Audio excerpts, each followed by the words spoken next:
everybody. It's John Llodra here for New Harbor's weekly client and friends video update. Thank you for tuning in today. And we'd like to keep these nice and short and sweet and cover some salient things that we're looking at that hopefully you'll find informative and help you navigate from your end how things are looking out there and what we're doing on your behalf. So we've had a pretty strong market at the index level, as we've talked about, and certainly the news media has talked about, but it's also been a market that has been, for most of this year to date, very narrow. We talked about a small handful of stocks in recent videos, the so-called Magnificent Seven, that have carried the broad indices higher, mostly all by themselves. In fact, if you look right through the beginning of June this year, those seven stocks, the Apples, the Facebooks, the Googles, the Nvidias, were accounting for virtually all the gains of the S&P 500. And if you looked at the performance of the remaining 493 stocks in the index right up through early, beginning of June, they were on average basically about flat, maybe even a little down. Very unhealthy market. Historical precedents of that kind of narrow market tend to be very emblematic of major market bubble tops like we've seen in the year 2000, for example. And in fact, on some measures, the concentration of the move this year is even beyond things like the tech bubble peak of 2000. That all being said, we have seen a broadening of markets, where there are some other sectors and areas starting to follow through, which is encouraging by itself, but certainly not a all-in permission or invitation to put dramatic risk on the table, because we are still looking at a broad market that is amongst the most overvalued times in all of history. In fact, the only times where we've seen the S&P 500 valued at the metrics that are most reliable with future returns at current levels really are limited to just the very tippity top of the tech bubble of 2000 and the peak in 1929, right before the Great Depression. Even the peak of the market in 2007 before the housing bust was quite a bit less overvalued than we have right now. And the thing about overvaluations, they can go higher, but usually the consequences are just that much more disappointing on the follow-on downside that usually occurs. But even against an overvalued stock market, there are areas that a prudent investor can look for to have exposure. And we do have selective exposure in the stock market in areas that are undervalued relative to the broad market, showing very good technical characteristics. We just added industrial stocks that I think I might have already mentioned just a few weeks ago. We have exposure in gold mining stocks. We have exposure in a mix of emerging markets equities that are categorically better valuations and quite frankly, in our and many strategists' views, much more fundamentally sound than the very rich valuations we have here in the U.S.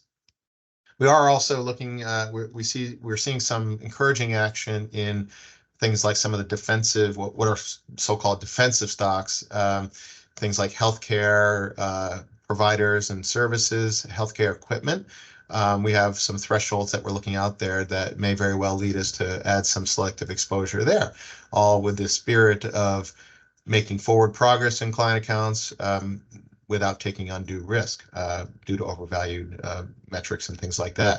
And of course, we're holding a good ballast, if you will, in very safe, very liquid short-term treasuries that are yielding over 5%. These represent to us opportunity just as much as they represent safety, because that is the currency with which we can selectively buy into other things, other stocks, other bonds, whatever the case might be, that's timely and representing good risk reward.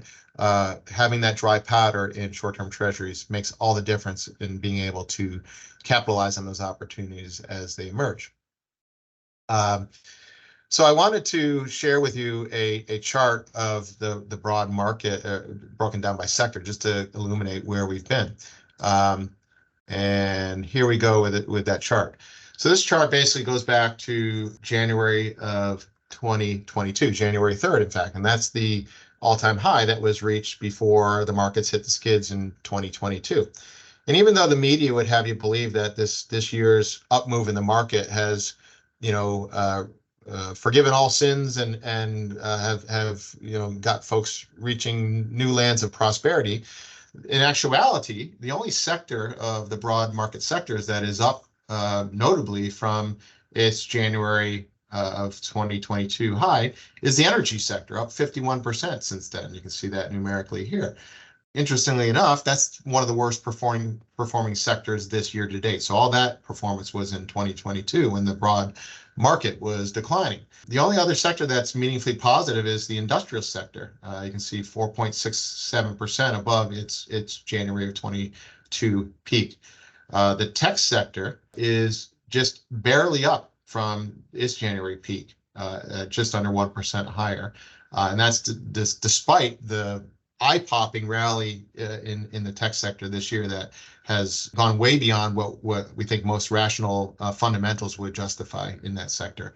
And then on balance, most of the other sectors are still moderately to significantly down below their all-time highs. And so, by no means has this market action this year been what normally would be associated with a healthy bull market. Of course, we're going to keep watching things and looking forward, not backwards, but we do need to pay attention to the realities. And most of the market action this year can really just be labeled as what is referred as multiple expansion. It's basically earnings across the board of the market haven't risen in such a way that would justify the market increase this year. Instead, the price multiple for a given level of earnings has just been expanded. In layperson's terms, a very expensive market has just become that much more expensive. And historically speaking, that's not a recipe for durable gains that on a broad market standpoint that can be enjoyed and used as a foundation for stability and retirement and things like that. A lot of headlines out there are making a lot of hyperbolic observations. Yesterday, for example, the Dow Jones Industrial Average completed 13 straight days of upward advance. That sounds impressive, and many strategists are out there highlighting that as a signal that this market can't and won't be slowed down, and the sky's the limit. And there have been some instances where those trends can go longer, but you have to go all the way back to 1987 to see a similar pattern like that. And I'm going to show you a chart here that I came across. Actually, it's put out by Charles Schwab, which is our custodian. And you can see here 13 straight days completion of daily gains for the Dow Jones Industrial Average. Last time that happened was in 1987.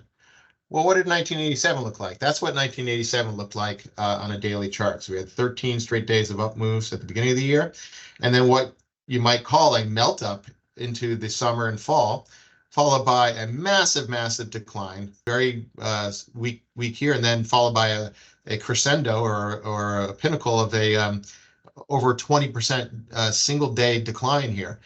The bottom line is all that got wiped out, but in a very traumatic and damaging way. And this is, I will point out, from valuation levels that are only about half of where we are today. So be very careful, as we insist ourselves on being, in taking these convenient hyperbolic headlines to encourage one to jump in a market just because it has been going up steadily. Those are usually the things that translate to they go up until they don't, and when they don't, they fall very quickly and abruptly. So one of the questions that we always ask ourselves is upside versus downside potential. We want to make sure there's adequate upside to justify taking the risk. And we can look at the broad market. Just for example, let's do some basic mental exercises here. Let's assume the market is destined to reach back to its all-time highs because the momentum is going to carry it that way. No guarantees, and that's not even our forecast. But let's give it the benefit of the doubt that this momentum, this psychological desperation on a lot of retail and professional investors to chase the market. If it were to reach the all-time highs of last year, January of last year, it'd need to rise about 5%. Okay, so we can look to the options market and determine what the market is perceiving the upside versus downside potential is with that kind of upside. And what I mean by that is if we go and sell call options 5% higher than where the S&P 500 is right now, say over the next month, that will allow us to bring in premium. The market will pay us premium for selling those call options to forego upside beyond 5%.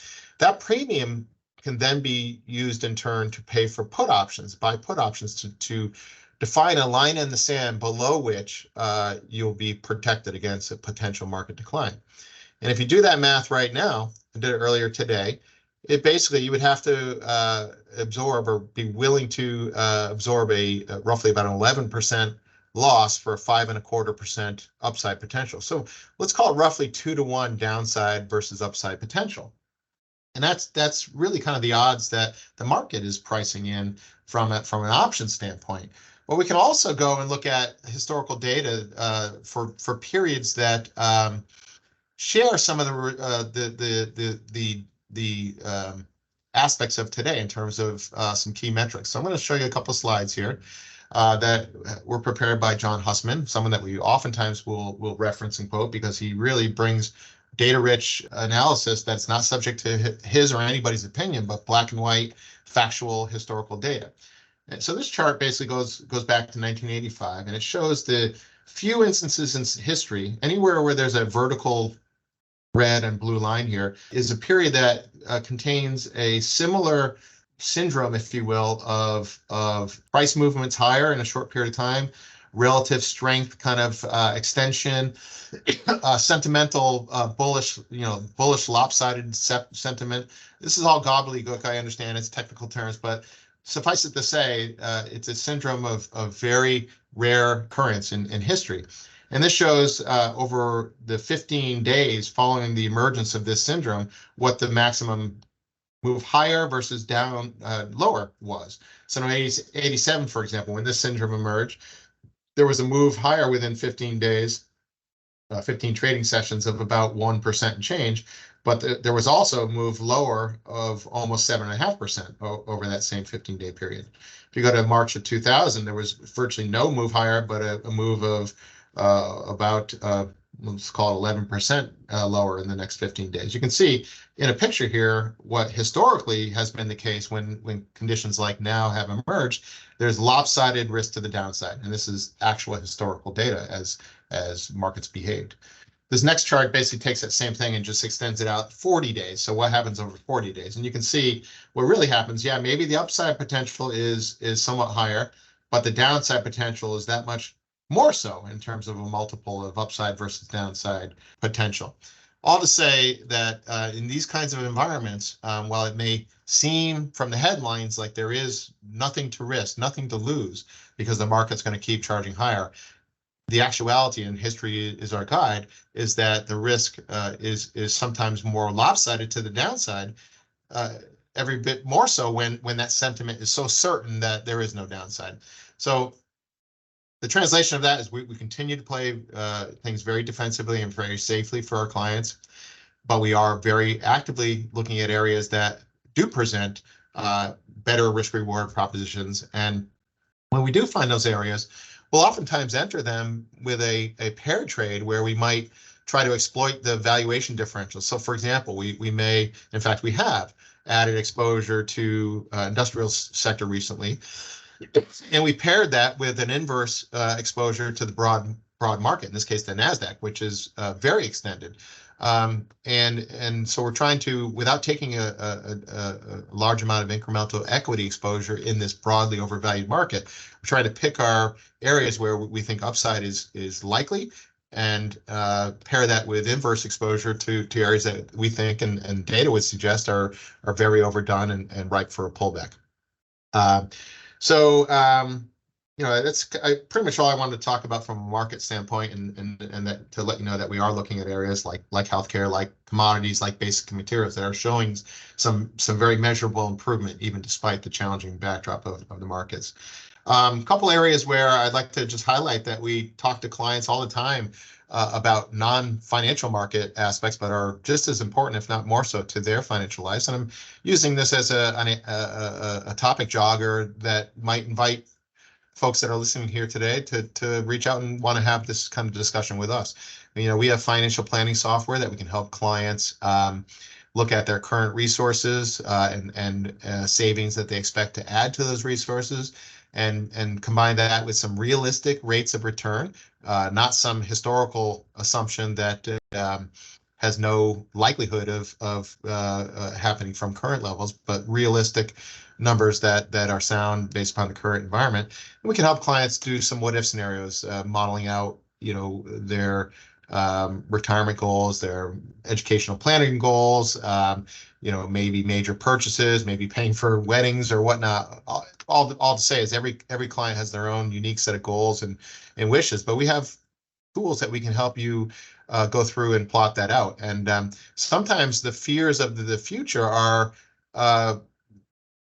there mostly because we don't ask the questions about what the future looks like. So doing an exercise like this can bring into the consciousness, hey, how am I doing? Do I really need to be taking risks? Maybe you've got a situation where you've got plenty of resources to reasonably fund the goals that you have for yourself.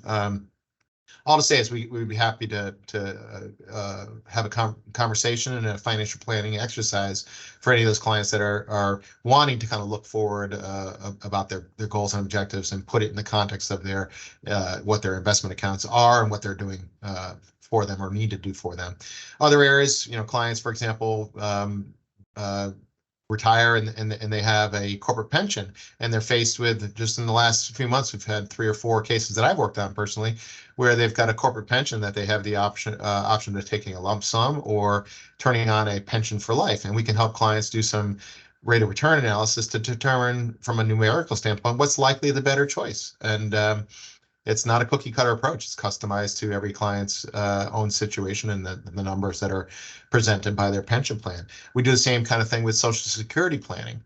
Many clients are faced, do I take Social Security early at 62? Do I wait till my full retirement age, be it 67 or somewhere in that ballpark? Or do I wait till 70?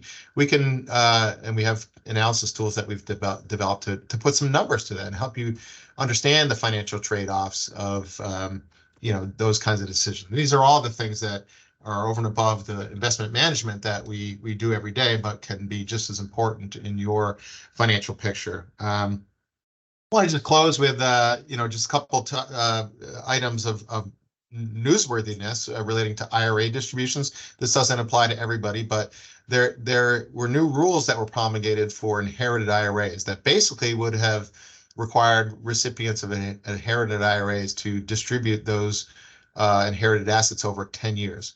That was a relatively new rule put out a year or 2 ago. Just recently, news came out that the IRS is suspending for this year that requirement. The bottom line is the rule came out in such a confusing way that no one really knew how to interpret it. And in fact, even with our skilled understanding of the rules, there were several ways to interpret the rules. So it was kind of clear as mud, as they say.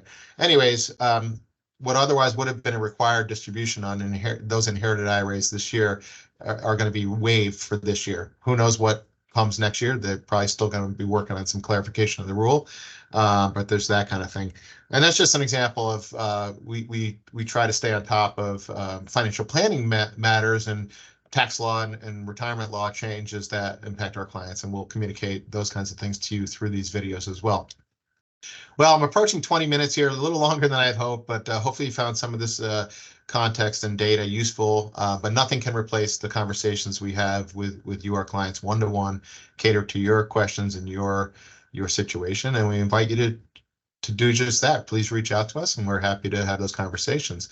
If you would like to make sure you get alerted to these future videos, please do subscribe to this YouTube channel. Feel free to give a thumbs up, like if you found this helpful, and share some comments directly with us is the best, with any feedback, any suggestions for ways we can improve the types of things we communicate to you. And you know, for now, I'll just say thank you for watching, and we appreciate you, and we look forward to talking with you very soon. Have a great day. Bye now.